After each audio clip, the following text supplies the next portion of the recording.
I 2010 blev Helsingør og Frederikssund kommuner enige om at lave en weblease-applikation, der kunne håndtere kravplaner og borgerindberetninger. Da de havde fundet ud af, hvad de egentlig gerne ville have, satte de sig ned og lavede en kravspecifikation på cirka en side.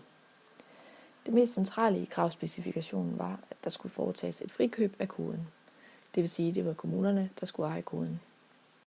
Det valgte Rune Tvillum fra landinspektørfirmaet Venegård Jensbo. I 2011 kom MapGuide Forms. MapGuide Forms er en sammentrækning af ordene MapGuide Open Source og Formular. MapGuide Open Source er den kortmotor, der ligger til grund for webapplikationen. I starten af 2012 var der 7 kommuner med i samarbejdet. De indbetalte hver 25.000 kroner, som gik til videreudvikling af MapGuide Forms til den app, vi i dag kender som Rapport fra stedet.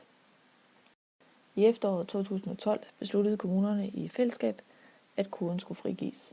Den kan nu hentes inde på github.com sammen med dokumentationen. I foråret 2013 var der 9 kommuner med i samarbejdet.